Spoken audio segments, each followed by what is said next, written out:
Hello, everybody. Hello. Hi. We're going to start this. This is going to be designed more as a Q&A than some of the other seminars have been. We want to hear from you and some of your thoughts. So that you know who everyone is. You want to introduce yourself? All right. I'm Greg Marks, Associate Resource Manager. Alan Patrick, Associate Community Manager. Claire Hoffman, Associate Kibitzer. Associate Kibitzer. Where are you? I'm Robert Gigi, Community Manager. He wants to be.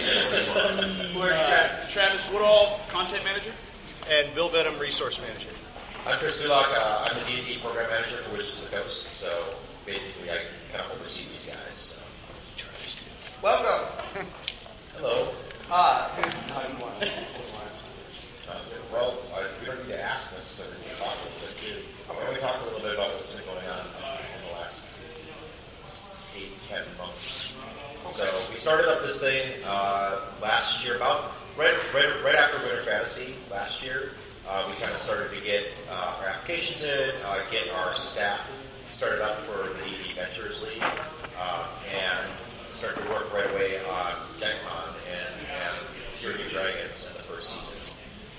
We're now basically on top of the Elemental Evil season starting. You guys probably have heard that's been announced recently.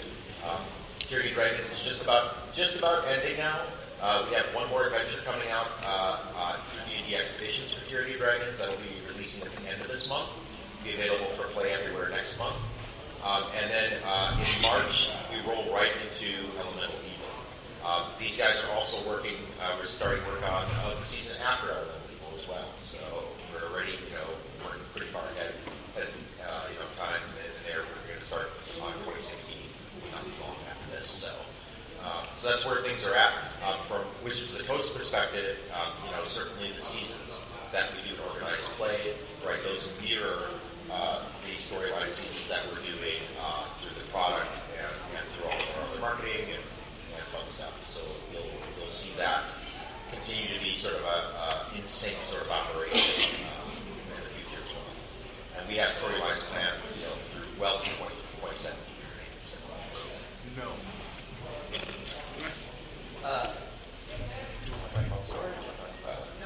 Story. So, how many of you guys played a lot of Tyranny of Dragons this weekend or before? Hooray! So what do you think generally with the Tyranny of Dragons season? Do you guys like the story? Is the Tiamat thing cool? Only she comes into the room. What's that? Only she actually finds it in the round. Players fail, Tiamat here. Yeah.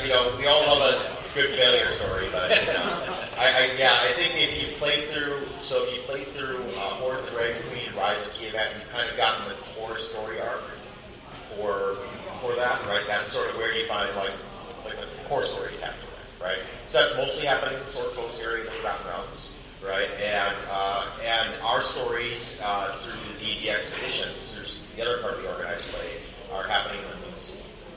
The Moonsea is sort of our base of operations for most of our D&D Expeditions adventures, and will be for the foreseeable future.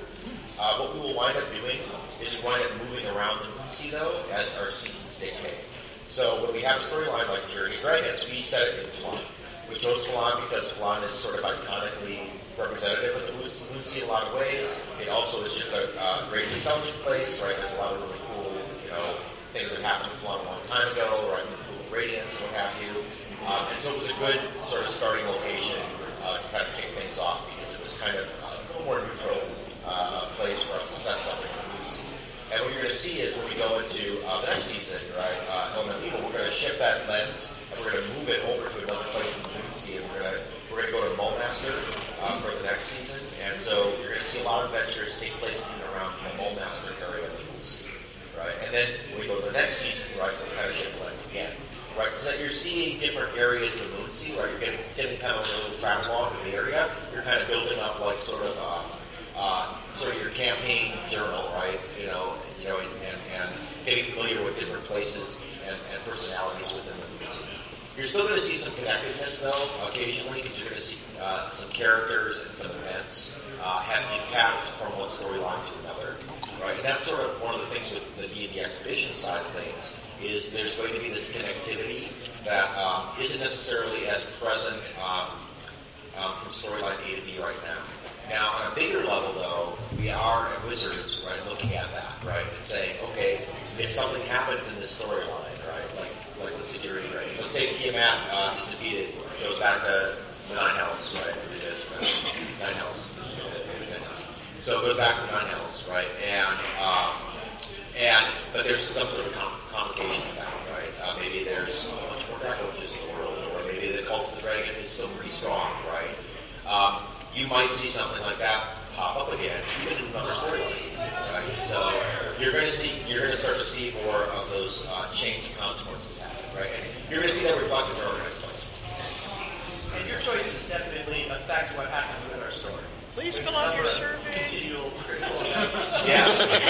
So please fill out those online surveys. They're not hard to do. They only take a couple minutes. They're just mostly multiple choice, and then a space for you to kind of write what happened, like something cool happens.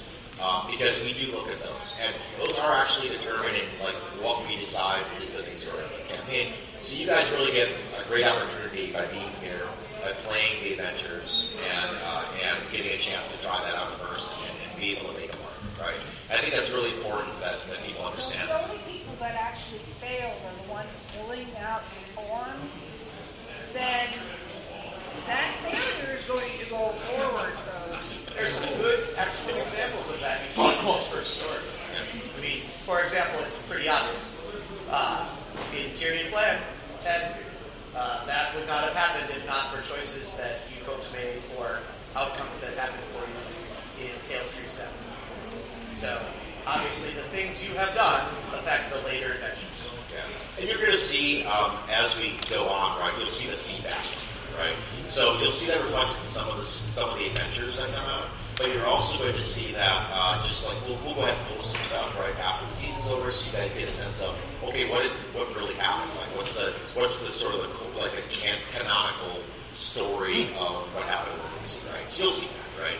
You'll see us post that. We'll kind of go through sort of adventure by adventure and kind of explain, all right, this is, you remember this adventure, like you remember Tales of Trees Tell, here's what happened there, right? Here's what happened in, almost that route, here's what happened in Journey of Milan, etc. And we'll do that, right? Because we want you to feel like, oh, I'm seeing the results of my feedback. It's not that I'm just getting feedback and that's getting processed, and maybe eventually I'll suddenly see it, in an adventure. We want to actually put that up front and say, no, your actions matter, here's what happened. And that's really important, right? It's really important for you guys to see that. We're going to post that at the end of every season, so we are always going to wait through the season so you have a chance to play them without spoilers. So we're thinking at like the end of the season, plus or minus another month or two. Yeah, so like for Tyranny of Milan, we're thinking probably sometime in April we'll see it, because it'll give everybody that hasn't had a chance to play the debuts in February here, a chance to play them in March. It won't be too much of a spoiler, and then we'll kind of roll on from there. So, let's see. Anything else you want to talk about the story or narrative? Anybody have anything else on that? No? So one thing I want to talk about is adventures. Okay, so one thing we are trying to do is trying to do a better job of this. We definitely want your feedback on this. So make sure that when you fill out those surveys, or you tell us these things too.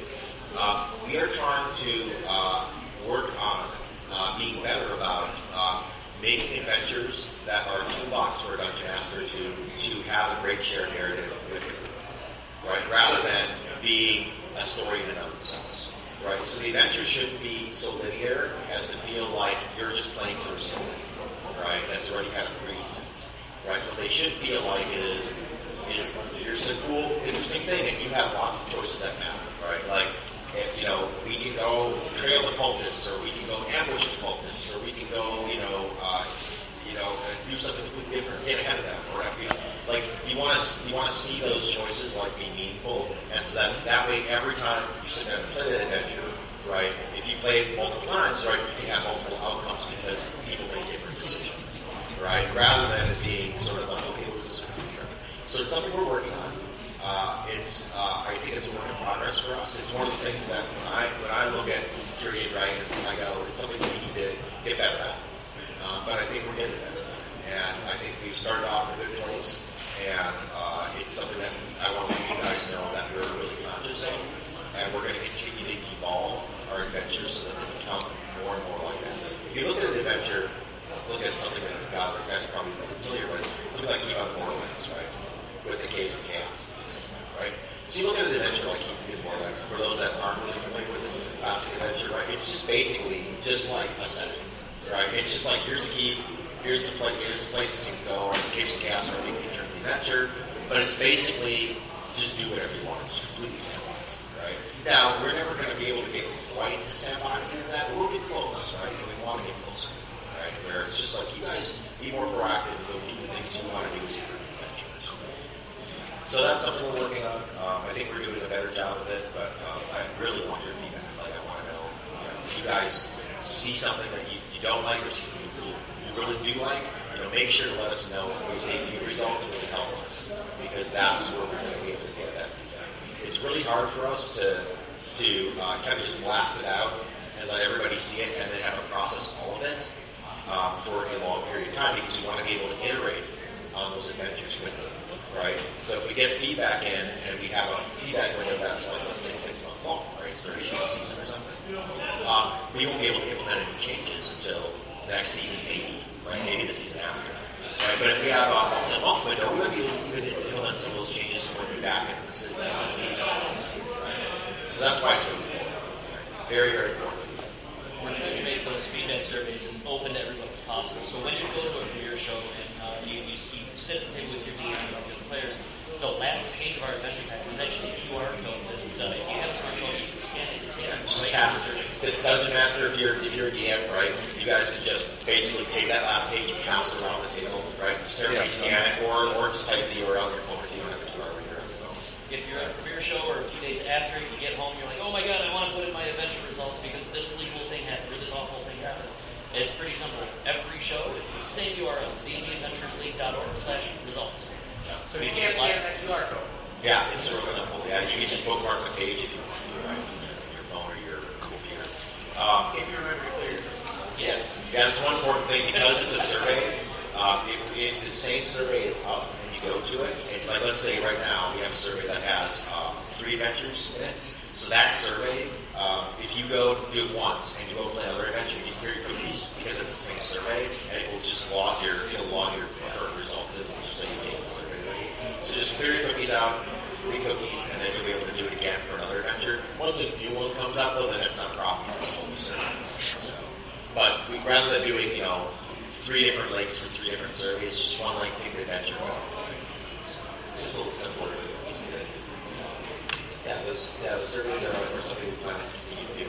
We are planning on opening them a little bit. We're going to probably have them available a little bit longer because we don't get quite the number of results we like.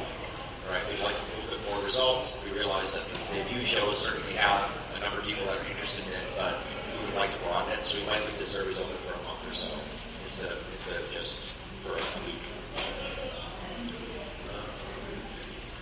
So surveys. Anybody have any questions about that stuff? Anybody have any thoughts or comments? You guys can definitely mic too if you want. Feel free. How many of you actually completed surveys this weekend? Yeah, anybody? Great. Awesome. Okay. Yeah. And if you didn't, that's okay, right? If you played an adventure this weekend, just go to it afterwards, right? Said dndadventuresleague.org/results. Very simple. Right? So feel free to do that. Yes, DM can take it as well. Yeah, the DM can take it. So just to repeat the question here, just like not everybody can hear you. So the question was, is the survey, can the DM take the survey as well? The answer is yes. The DM can take the survey as both the Dungeon Master and the player. So, and you should, right? I mean, what we want to do is collectively see, like, whatever everybody said. If all the people at your table take the survey, well, that's great, because guess what? The people at your table just come in a lot more than if one person does it. So it's all about participation, right? It's not based on individually what every table did. It's about each person is an individual. So your vote actually counts a lot, right? If you get everybody at your table to do it, that's 6, 7 times, 8 times, right? If you do the DM, right? The number of results toward that. So just a comment about the surveys. It's 2 pages, and then at the bottom of the first page, there's a, I don't know, it's 2,500 character limit, so you can talk about something cool that happened. Yes. But there's nowhere for you to actually kind of give out your, comment on what on the structure of the actual module. So it would be helpful to say, name something cool that happened, and do you have any comments about the specific mod? Okay.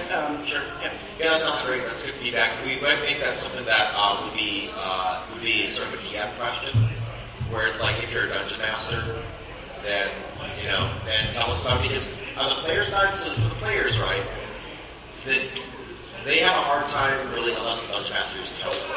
They have a hard time really separating what is the dungeon master and what is the adventure, and that's actually good, right? I'm okay with that. That's totally cool, right? That should be invisible, right? Because as dungeon masters, those are your DMs, right? You guys, that's your table, right? You guys run that game. How what's going to make sense for your group, right? But the dungeon master does have that sort of, they can see the sausage meat, right? They can see the adventure. They can go ahead and comment on the specifics of the adventure.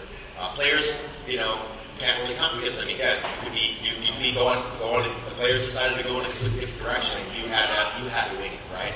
And that's cool, right? That's great. You guys should do that when you can. But sometimes it's hard to separate those things. Come on up. All right. 2 questions. You guys are doing a great job. It's really been a lot of fun. A lot of players I know that haven't played for a long time are joining back in. We did the starter set online and Tyranny of Dragons online. Oh, cool. They can't play except online. Is there any chance of opening up any expeditions online? 1. And the second question is, any chance of a My Realm style adventure online too? Okay. So, does somebody want to talk about that, or do you want me to? You guys okay? So, and else you want. So, right now, so online play, if it's done in private, which if you're not in the public, right? You're just connecting with buddies playing online. It's treated like fun, right? So it's treated like home.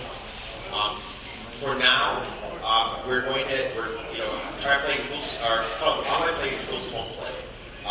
If we decide to make any adjustments to home play, we'll apply to online play. Right? Those are treated the same.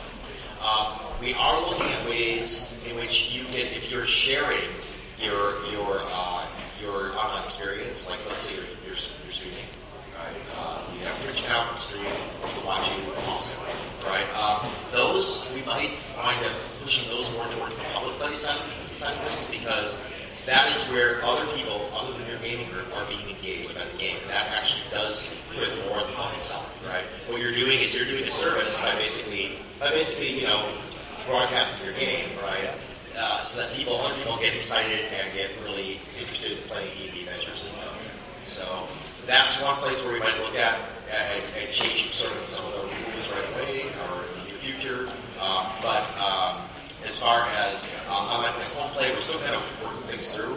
We want to have a system in place. We want to have some content available, and we want to have like a staggered period, potentially a release. And we don't really have that right now because we don't have. The content body is relatively small at this stage. The second question was regarding like a make your own adventure sort of style of play. So that's something that we talked about a little bit. So my personal thought on that is it does tend to kind of pull focus away from the storylines. Certainly some DMs will create something that's really awesome and on-theme for the storylines.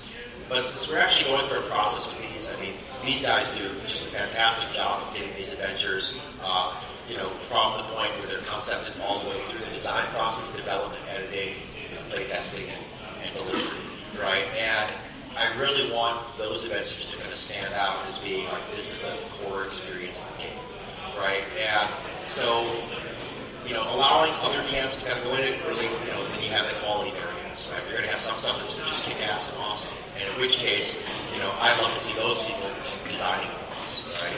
And that's what we're, right? And then you're going to have some stuff that isn't, and that's not really representative of what we want from organized play systems. That's great to hear about the live streaming. I'd be all for that. That's really cool. Yeah. I hope you guys do that. It's pretty easy, I think, if you're already set up to play online. It's not hard to actually go the next step and just be streaming. Yeah. And I noticed there's a couple of online guys that are actually streaming live Expeditions Adventures. Yes, so I'd love to jump on that bandwagon. And it's exciting, right? Watching Dungeons and Dragons being played is actually pretty cool. Like, it's like way more interesting to watch than a lot of other games, right? And especially in a really good group, right? I mean, you see what Acquisitions Incorporated does, right? But those guys are, in some way like, professional industry folks, right? And they have some sort of connection, right? And some stardom. But it's not just that, right? Anybody that has a good table can create an entertaining experience, right? And it's I mean, you sit and watch people play, and I can sit and watch people play Dungeons and Dragons all day. It's really fun, right? It's just a great game. Some of you probably saw our Extra Life games, right? And some of the streaming games that we do at work at Wizards, right? R&D does a streaming game. It's just fun, right? It's just a good time, right? And you really get excited to want to play D&D more and just watch these guys. One comment I might have about the idea of creating your own adventures.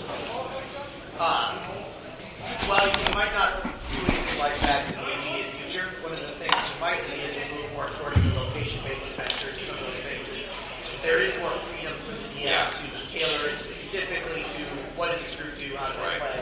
Like more like, here's a cool chart to write encounters on it, right? You can put any of these in, you can roll on the chart, you can just go ahead and choose something, right? Like being able to customize the adventures a little bit more to your taste while still remaining within the framework of what you have.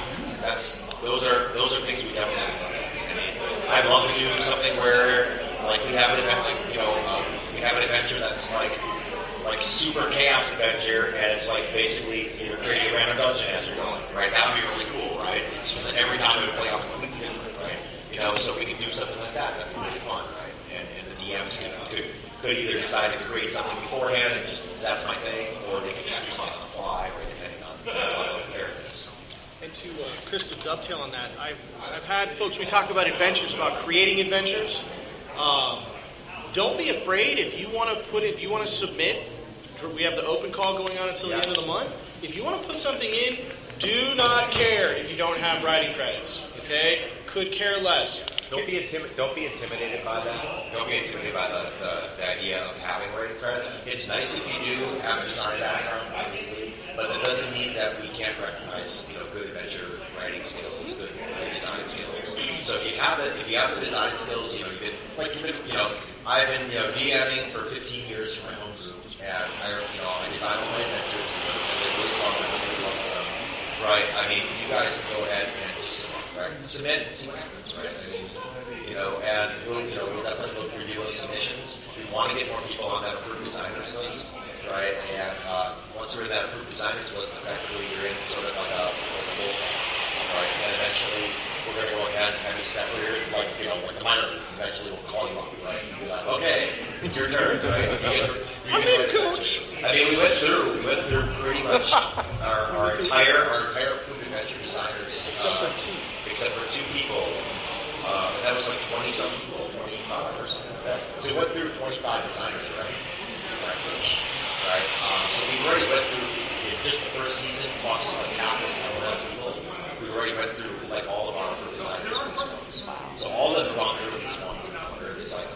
And we're definitely looking to expand that list, right? And we don't want to go nuts. We don't want to have 150 designers. But if we had 40 or 50, it'd be pretty okay.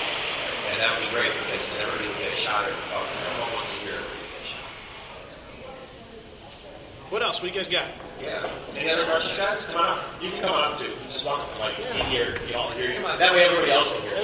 So this is mostly addressing technological issues with organizing encounters and Adventure League in public spaces where I try and get it together in Chicago all the time. Getting a new DCI number, there are tons and tons of people interested in playing. Tons. Yep. And getting a new DCI number is currently really difficult. Are you talking about the new system? Yes. Okay. I'm specifically talking about the new system. Okay. What in particular is difficult? Getting them to register. I have a 2.5-hour window to run the game, so the game needs to get started. So trying to walk them through it, trying to get them a DCI number. They're on their phone, and they're you try. I honestly they're trying to register, and they're having a tough time. Yes, they're having a really Let's tough We'll take back from Wizards. Okay. I do want to comment about that is that I had a table full of people here that were looking to use to look up their number. This mic. So Cindy's saying she had a table of people here. Right, Cindy, yeah. So I had a table of people, and had my first table that had old DCI numbers who didn't know what theirs were. But they just didn't have their number with them. Right. So, okay. It took an entire session to get them. Okay. That's 4 hours. Yeah, and that's fair. We'll go ahead and I know there's some technology concerns right now, all right, with regards to that. It only went through an iPad. Yeah, that's and it. The thing is too that we're obviously aware of that because it's impacting Magic as well, Right. and anything that impacts Magic will get priority. Right?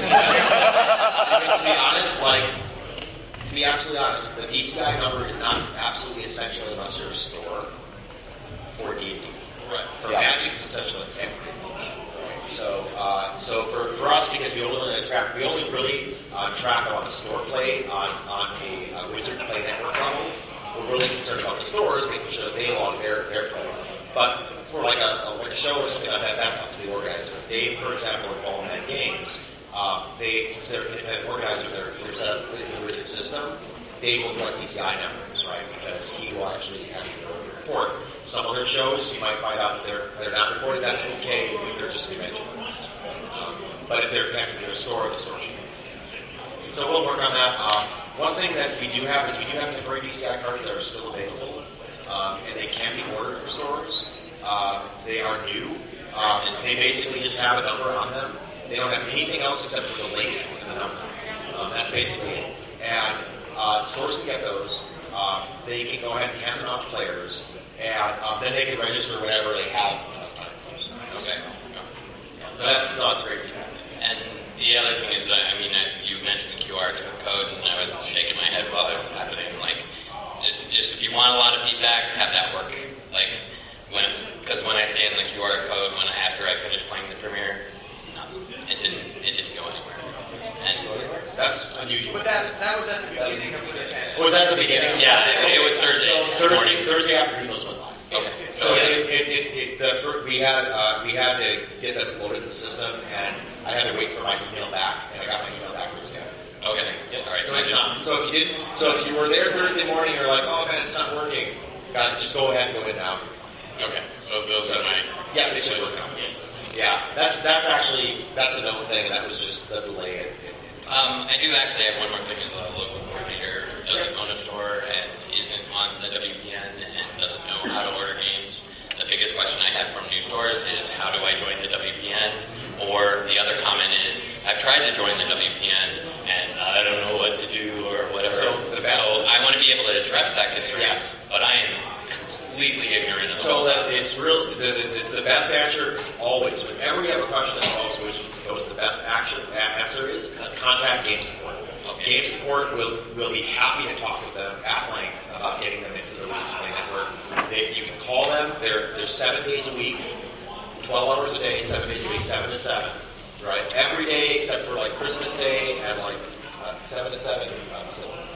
Yeah. So that's actually really good for East Coasters because it means that it's like late night. You guys can still get at 10 o'clock, right? 10 to 10, which is really good. So yeah, contact us. You can call us. If you email us, there's a knowledge-based system that you can email us through. All those email replies get responded to within 24 hours. So yeah, and Wizards has done a really good job in the last couple of years of dedicating a lot more resources to game support and customer service and being very responsive. Right, so they will give you an answer quickly, and they'll get you the people that need to help you with the problem. So that's I'm just going to dovetail onto that because I do get a lot of kind of talking to my RCs or my LCs and other stores that are having difficulties even doing that process where they just keep hearing back and back, well, we'll try this, or like just getting registered in the WPN is taking too long. So there is a process they have to follow. Some stores may or may not. Some stores are going to be faster, and some stores are going to be slower because some stores may require additional documentation to show that they're actually a store. Right? I mean, there's a certain level of requirement. Like you need to take photos of your outside of your store. You need to, some stores have problems with these things because they're kind of on the edge of the definition of what we consider a retail shop, right? Now, that doesn't apply to all these stores, but in general, I know that they usually, their application process is a week or two.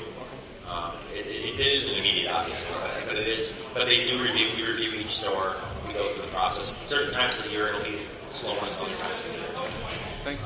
But yeah, we'll, and if there's specific stores, let me know. We can take a look at it. All right. So, I'm happy to give out if you need a card or something like that. All right. I'm happy to forward your requests along there. Any other questions?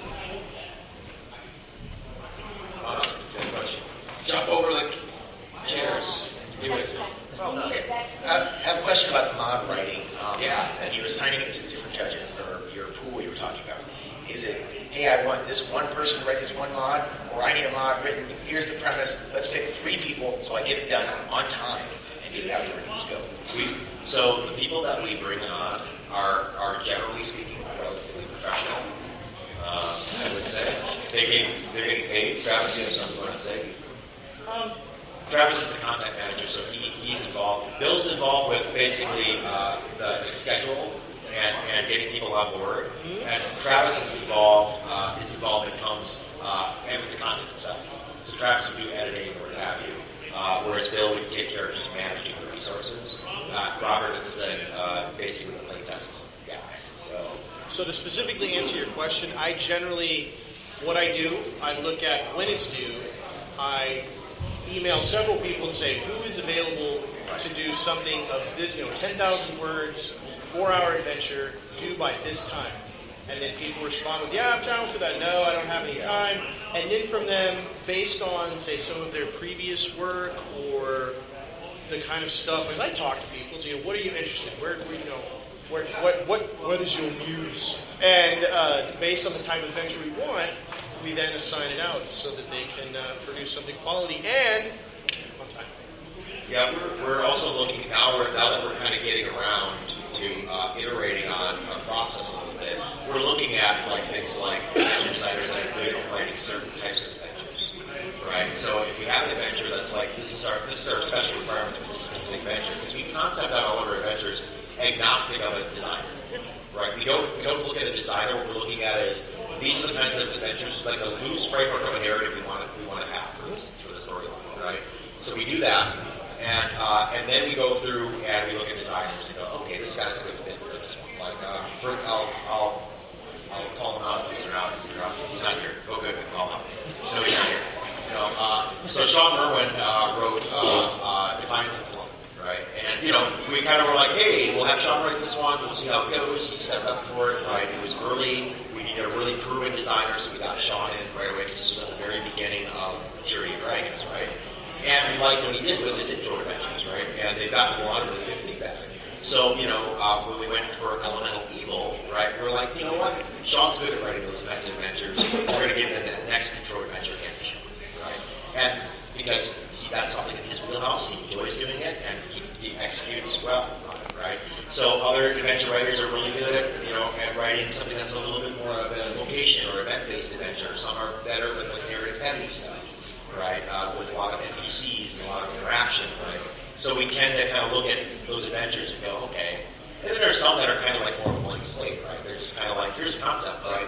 We want you to just take it in what direction you want to take it, right? There's a lot of blue sky in adventure design for us. We do tend to have a few things that we're looking for, but overall, the adventure designer has a lot of creativity. Yeah. Touch on that. Basically, when you get to in the concept stage of the adventure, the little blurb that you see on the front of the adventures, most of what the designer has as a base format, a 10,000 word, 30-some page document on. So pretty much the bulk of the flavor, the theme, the story, that's all in the designer to develop on their own. Yeah, what we're not looking at really right now is we're not really looking at pitches, right? We're not like, oh, you're going to pitch me an adventure, and then you're going to be able to design that, right? It's actually really difficult for us to do that kind of process because we're working so far ahead, and because we can't release all the information to our designers at the time we're working on it. right? You know, we're going ahead and we're working on the season after Elemental Evil, right? We can't really talk about that to designers yet, right? Now, eventually we will be able to talk about that to designers, but so we have to have these concepts down, right? So we had to kind of know, loosely speaking, from a narrative perspective, what we want to accomplish for the season. And then we have to go ahead and get some concepts down on paper, right, and figure that out. Then once we get close enough, we can go ahead and say, okay, we're close enough now where we can go ahead and start assigning designers and give them some work and some resources. So that's part of it. That's one of the reasons why we kind of handle that side of it, why we don't really do pitch as much. Now, it doesn't mean that we couldn't do a pitch thing. I think what we'd be more apt to do is look at a very proven designer, and they'd say, listen, I got a great design for an adventure. I think, broadly speaking, we might fit into this theme.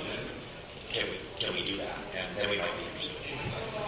But that would be something only like the corner for the free. Any other questions? Step up. Come on up. We are here for you. Yeah. Anybody? Hey, Taylor. Anything you like. We're in trouble now.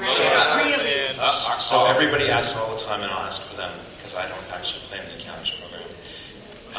But is there a start date for the next season of Encounters yet that we can announce? So the start date for the next season of D&D Encounters is tentatively March 18th. What our intent is that on or around March 10th, that's our date we're shooting for. Again, things can slip a little bit if we need to get more work done. That we're looking at releasing a cut-down version of some of the Adventure Princess of the Apocalypse. And we're looking at releasing player content for Elemental. You may have seen the announcement if you haven't. Basically, what we're going to be doing is we're going to be releasing in electronic form the player options for the season, right? And that'll be downloadable for free. So you get free player content, right? Now, a lot of that content, or all that content, or some nature of that content, will appear as well in the published book when it comes out. So if you buy Princess of the Apocalypse, that adventure, you'll get that player content in the back of the book too. But if you just want the player content, have at it. It's yours, right?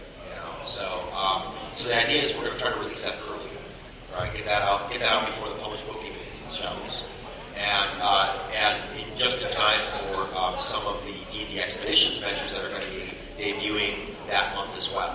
Also, just in time for Encounters to start. So when you start D&D Encounters, you'll just have the cut-down version of some of Princess of the Apocalypse, a couple of the episodes, and then you'll have the player stuff, right? And then later on that month, or early the next month, depending on where your store sits as far as whether that part of the business played out or not, you'll have the actual full book, right? But there won't be player side. There won't be much difference, right? You'll have everything. And since it'll be a new storyline season of Encounters, will the Player's Guide, presumably there'll be a new Player's Guide around that time, will that so the D&D Adventures League Player's Guide will be updated as well. That should be hitting probably early March, right around, it'll be hitting no later than the time when the actual players' rules come out and everything else, so that it's on set, right? So that you have that information. Give you guys an update what's happening with that. I've seen some questions online about this. So when you created a character for Tyranny of Dragons, your character was attached to a storyline season. What that means is that it really only pertains to the rule side, right? It means that you're using a certain rule set, and that rule set has been delineated for you in the Player's Guide. When we hit the next season with Elemental Evil, if you create a character and attach that character to the Elemental Evil storyline, that character will then have a certain rule set that they'll work in. Your Tyranny of Dragons character can certainly play, and probably will play, some of the Elemental Evil adventures, but they will only use rules that they were granted in their Tyranny of Dragons rule set. So basically, each character is a format unto themselves. Each character has, a subset of rules in Dungeons and Dragons that they are using for their character. So if you want to use the new Elemental Evil content for your character, you need to create a character for the Elemental Evil story. So that's the way it works. So one of the reasons why that is because what we're doing is when we look at the rules as a body, we're balancing the rules against the player's handbook and not against all other rules elements. So that means that if you have a character that is using Book A and Book B, and Book A and Book B have been balanced against each other, right? We know that character is internally consistent. It doesn't matter if another character in the group is book A and book C, right? As long as those are kind of consistent. So that's one of the reasons why we do it. Also, the other thing too is we kind of want you to, have a chance to create a new character, kind of level them through that process, so you can see how those new options actually impact the character and learn with and roll for that character, right? When you start on a character like 5th level or 10th level, you notice that there's like a big load, a mental load, right? Of just processing all the things your character can do because you haven't had the experience of actually going through, playing through the levels and slowly, incrementally increasing that character's abilities and their load.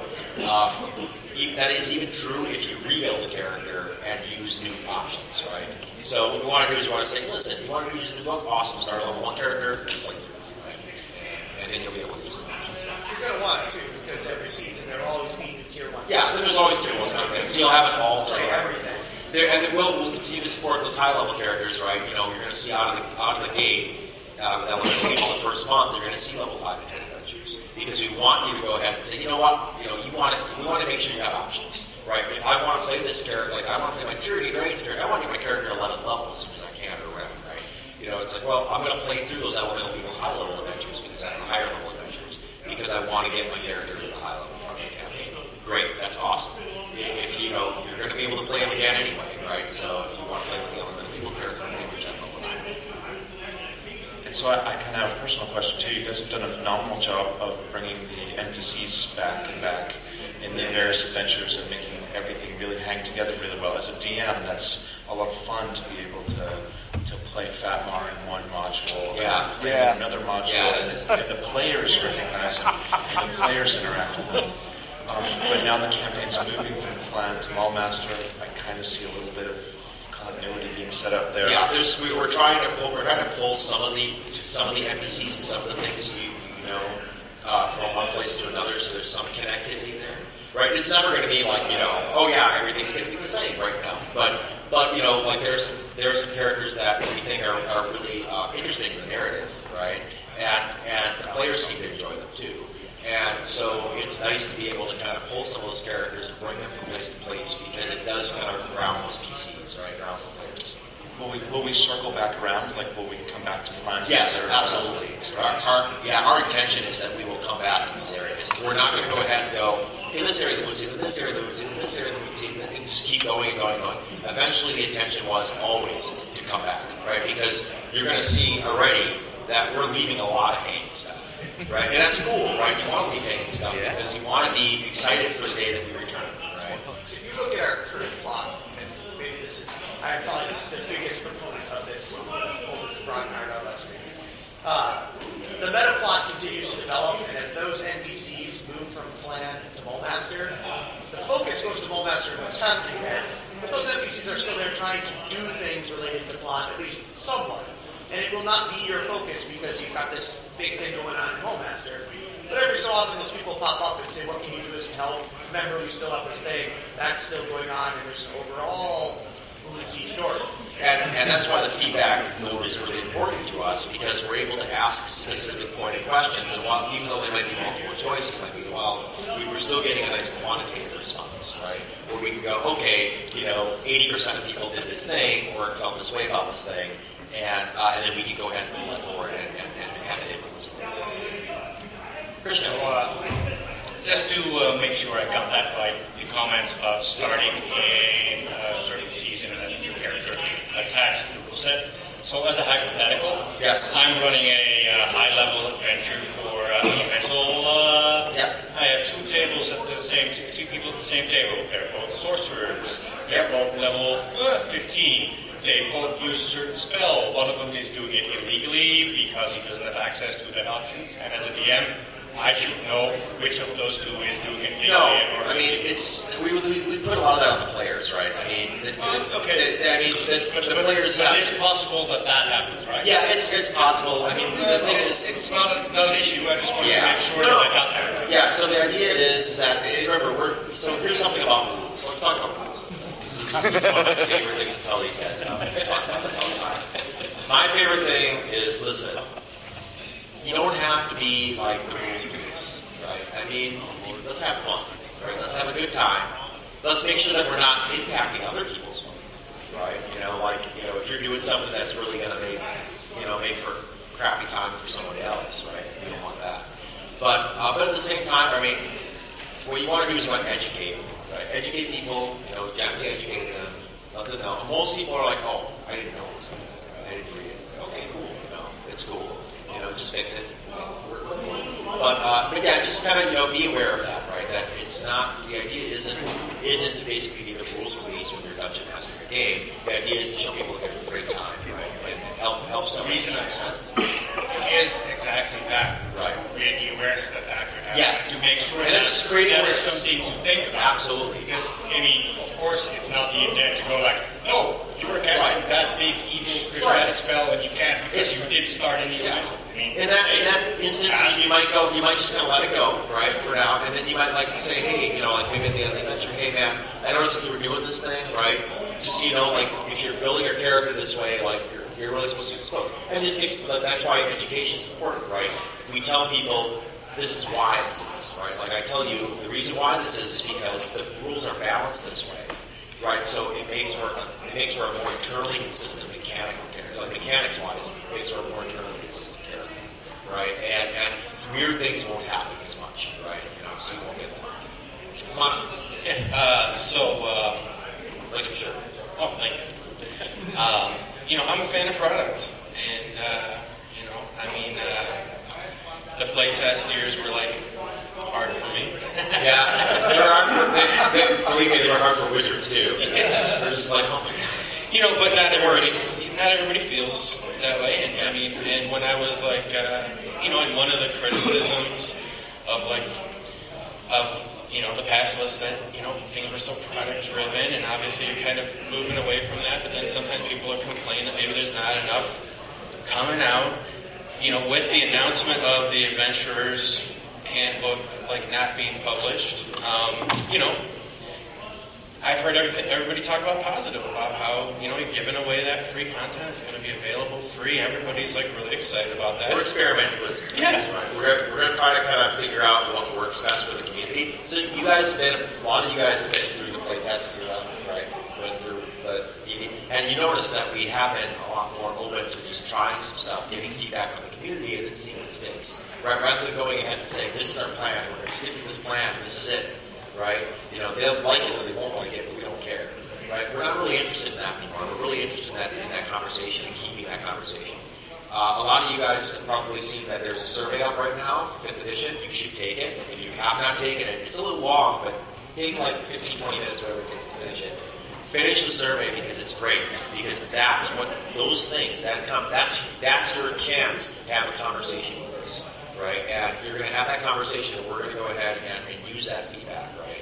And experiment. Yeah, so I apologize. That was kind of my setup. Okay, here we go. All right. So my question is, being a person who's pro product, has there been any consideration, or would Hasbro WotC consider, any print on demand for those PDF products? We're always looking into stuff like that. Okay. That's not off the table at all. Okay. Yeah. So we're looking at ways we can deliver the content best.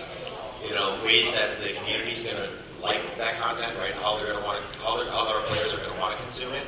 Certainly, POD is a big part of the RPG community now. With sites like Drive Through RPG, a lot of stuff is offered POD as well as PDF. Right? It's certainly something that we're looking at.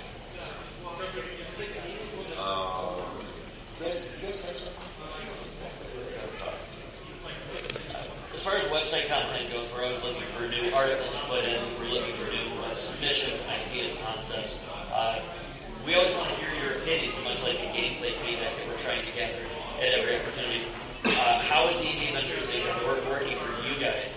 We recently implemented a new convention mapper feature so that organizers and store owners nationally go and put their game dates on there, their conventions on there, and it's a 12-month stretch, so you can look ahead and say, I'm going to be in this part of the world this month, what's going on in that region? We want to get this more input out before we make a big push to make that more publicly known. what other features are people looking for? Have you guys used the site for the empowerment articles? Are you finding it useful, or are you finding it poorly laid out? What are you guys thinking? What's your favorite ones that you want to see more of? We're always looking for feedback. You can give it to us even here. So, why don't you go ahead? Well, I'll segue on that. One of the things that I have liked to use in Season 1 of the Tyranny of the Dragons is the updated map of Flan. There's the one that was posted with the Flan today, because a lot of people are coming from, who know about Flan, just know from first edition, and how there's the little old town Flan, now there's all the refugee stuff to the east, and how it links to the Quivering Forest and the Dragonspine Mountains and the Twilight Marsh, and you can immerse the players better. And say, oh, you did Shadows of Moonsea, you did that over here. Oh, you went to the Twilight Marsh, you did that over here. And I'm wondering if there's a plan for that with Mulemaster. I've looked around a little bit for Mulemaster, and everything I find online seems to be really, really old maps of Mulemaster. I don't know if there's a plan for Mulemaster specifically. So a lot of that stuff has to come either through Wizards, right? We have to contract out for it. We did not contract out for a map for Mulemaster. Now, what I do want to do, one of my goals is that I'm hoping that we can do it this year, we'll see, is to get a campaign map of the Moonsea region. So that way, at least you have a regional map that you can kind of reference and hand people and say, here's a bunch of things. Like if I'm referencing an area, right, it's on the map, and if it's, it won't be like on a real micro scale, of course, right? But we're talking about something that's a little bit more detailed than maybe just like the maps that are available. In addition to that, when we get close to launching the digital product for player options and all that, we do want to have at least a text-based update so the players can see what has gone on in Mulemaster in the last years. What is the state of it? Right. There'll be a state of Mulemaster article, just like that. Yeah, okay. Okay, then I have the same map. There'll be a state of Mulemaster, similar to what for Flan. Okay, awesome. Thank you. Yeah, we'll probably have a little bit of that content too. You'll see some of that in the player's guide. You saw a little bit of that in the player's guide from Flan. We'll be pulling some of that content in there just barely, so there's a few paragraphs that we can get set up. Right. Hi. Hello. I just want to say that I liked Greg's article about the NPCs. Now, not with articles. Yeah, I really liked. That was something I really liked, and that's. There will be, just to jump in. There's going to be one for every faction content, tact, and then possibly some for other major reoccurring areas. Okay, great. And that's what I wanted to ask is, I know that Dragon is gone, kind of, but I'd like to see content that used to be in Dragon, like about certain areas in the overall region.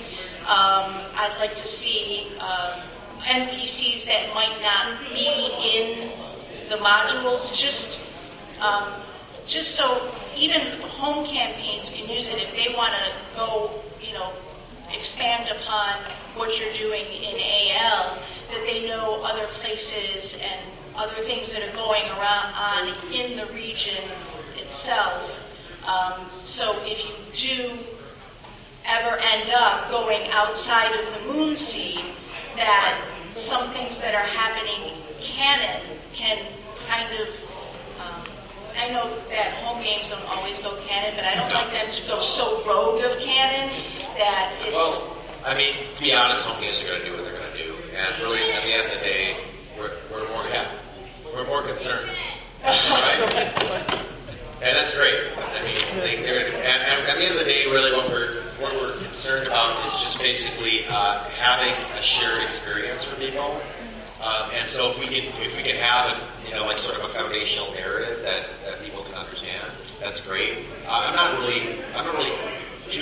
think all the ideas are excellent, right? And it's a great way to keep engaging people even when they're not playing, which has always been a thing for me, right? It's like, how do we keep people interested in D&D when they're not playing D&D, right? And so those kinds of things, this kind of content is something that does keep people engaged. So it's something, we definitely look at and evaluate as we have time for more content, as we bring more people in. There's certainly not just the admins here and are writing, other people are writing content, and that's great. First thing, just want to say I have a blast playing everything, I have a blast DM and everything. Great. Basically, the question is on the game rules. I'm sorry, what? Game rewards. Game rewards. Okay. So for your non-mainstream classes, there's not a whole lot of magic items. There's not a lot of magic items for your mainstream classes. Well, but there are. That's the thing. Like when you mean in the Dungeon Master's Guide, or are you talking about? I'm talking about the rewards in the Adventures League. Okay. Are you talking I'm talking expeditions or free product? Expeditions. Okay. Sorry. I need to make sure it's me. I mean, we definitely. I think that's definitely something we need to address. Because magic items are not a requirement of characters, I think it's actually better. It's actually better if we do something that's in the adventure that's maybe a little more specific. And now that we have the trading post available, it might eliminate a little bit of that onus on the adventure to try and carry some of that burden. And I can say that we do keep kind of a spreadsheet, like log, like what we're giving out to who. And when I do a concept, I do look at that. And it's going to be impossible to kind of anticipate everybody's thing. But I do try to come up with things that, your non-conventional characters might gravitate towards. So it is something that we understand that, but, looking at your monks, there's really been nothing aside from the bag of holding, maybe the parrot to proof against poison. Yeah. But it's not rewarding them enough, I think, where they're like, well, why didn't I play the fighter? Because I can go around with a +1 weapon. Yeah, it is something that we look at, and it's just, it'll come around. And so I was really hoping the Magic Item trading post that was here, when I read that online, I was really excited, going, oh, this is the option where they're going to reward those characters that have been sitting there and not taking anything. Right. Well, we had to start. We had to start with this. And this is an experiment. We're trying it here. We're going to take the feedback from this, and then we're going to go ahead and develop it further if we think it's a good idea. So, I guess do people think it's a good idea or no? Well, if they like the idea of it, then we'll go ahead and evolve it. So you're saying more obscure? You want more obscure stuff at the Magic Item Trading Post? That's available for those non-mainstream classes. I know we've got a number of bards that are playing the game. Am I correct? No. Just a couple magic items, like the magical instruments. So I think can't get one of those. The little fists that make your magic, make your attacks magic. I think we can definitely address some of those things. We do want to still, the trading post really is designed to be a way to prevent the feel bad of getting a magic item that you really don't like or what have you, right? And it's kind of a place for you to really kind of be able to mitigate that somewhat. Obviously, I think magic items are really cool and wonderful and awesome, and they're an important part of the game. But at the same time, we have to be very careful about going too far with it. I don't want to get back to the days of 3rd or 4th edition where magic items were really like what defined the character. And completely agree. Completely agree. So we'll find ways to reward all the guys. With the control that you have in a home game, you can say, okay, I've got the bard that's been playing, and okay, he's going to get an uncommon something. We are also apt to do more with relatively unique or scarce magic items in this iteration of organized play than we were before. So you've seen some stuff like that, right? Like we had the Green Dragon Mask at Gen Con last year with 1 person. We're apt to do more of those things because we wanted to be able to reinforce that coming to a special event is actually right, and it's cool, and somebody gets something. Yes. To build off of that, and first off, the actual trading bazaar thing. Yeah, come on in a little bit closer. The trading bazaar thing is actually brilliant. I love that idea. So, good. Well, I think just keep expanding that because that helps simulate learners. The players in 3rd edition used to go in town and buy magic items all the time. Now they can go into town and buy magic items just like they did before. Well, trade for most. Well, trade. The only thing we wanted to do is we wanted to give people an option for gold. There's a lot of people that are like, we don't really have anything we can do with gold. And so consumables were fine. We're fine with consumables being dumped for gold, right? That's what I meant with kind of some of those little things on that, but also like he said, some more obscure items that are hard to find. Sure. Even if it is a weapon, an arm, or something good, just 1 or 2 little items that pop up each con. That's the only place they ever see them. Is they happen to go to this con and had access to it. Right. But building off of that is also, is there possibly going to be more downtime activities. Yes, absolutely. There will be the rank 3 benefits will be in the next player's guide, and they will be specific to Home Master, and then the rank 3 benefits will change with CTQs. So that's the way we're planning on doing the rank 3 benefits. So you'll see that. Yeah, there'll be other downtime activities. There are adventures that will have options for using downtime days, which will get you advantages during those adventures. One more question, and then we're going to kind of wrap up. Continuing the same thing. Continuing the same thing. I am playing a monk, and I will never have any use for magic armor because I can't wear it. I got my magic longbow this afternoon, thank you, and that's the end of the magic weapons I need. Yep. So that's 2 categories I'm totally done with. If we could come up with a kind of a flexible magic cert, any non-combat item, I would like to get a basket of wonderful provisions again so that I never have to worry about finding food. But anything like that, just, there's no rules, no mechanics, no combat utility, but it's just something fun to have along that helps solve another problem.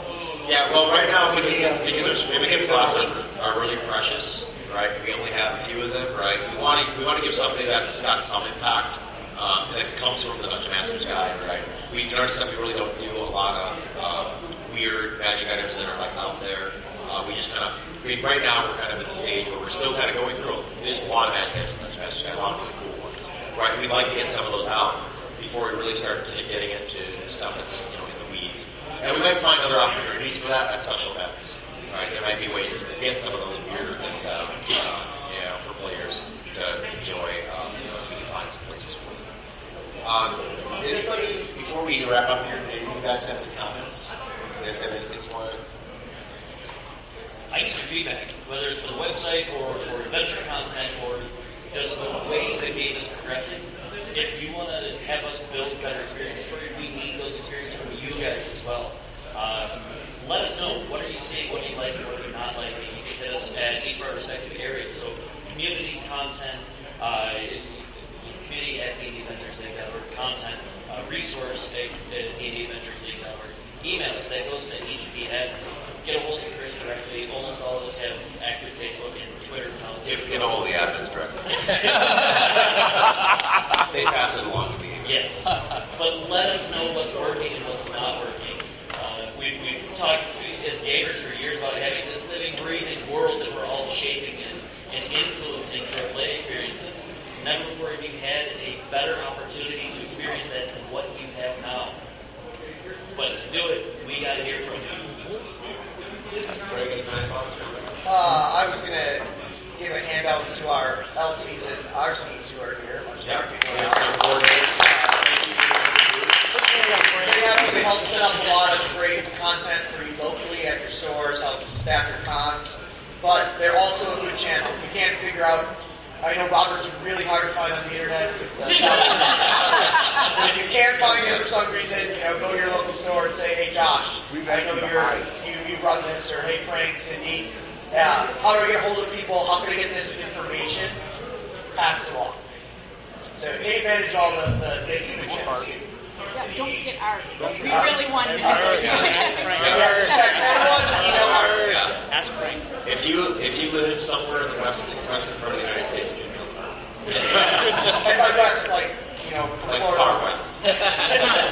Florida. Robert, any last thoughts, comments? Yeah, I just wanted to let everybody ask people to make sure your players know about the player's guide. If you're DMing, sometimes they'll just name the character. Copy and but around while they're hanging out there and down, be like, exactly. Yeah, point it to the website. Yeah.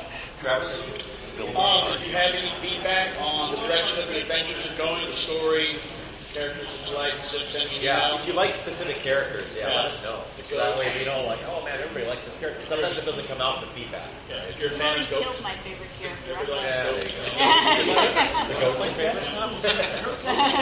Bill? Two things. One, if you don't be afraid to submit. If you want to be a designer, submit. Yes, going along with tyranny, exactly. But yeah, submit. If you want to be a designer, drop in a submission so we can take a look at it, okay? You might be pleasantly surprised. And the second thing is, for our behalf of the LCs and RCs, if you're out there running games in your community, try and build the bench, as it were, with DMs. You know, look at those players that are, you know, kind of have an interest in that, and try and build them up. Teach them not to be afraid to get behind the other side of the screen and create magic for everyone. Yes. Yeah. The organized play system we have set up, the Adventures League stuff, is one of the easiest ways to like a path for a dungeon master, right? The adventures are short. They're pretty much self-contained, right? You kind of got everything you need, right? They're really easy and handy to run, right? And I tell my folks at work this all the time that this is one of the best ways for a new dungeon master to really cut their teeth. So because you don't have to be intimidated by the sprawling product, right? It's just, hey, here's something you're in for a few hours, awesome, have fun. So if you did not, if you were at who was at Gen Con last year? Who at Gen Con got one of these Tyranny of Dragons dice? All right, I have a few of these in the bag. I will give out as many of them as I can. In an orderly fashion, you can come up and each grab one. And thank you very much. I hope you guys have a good time. If you want to contact us later on, feel free. Clustering starts basically now.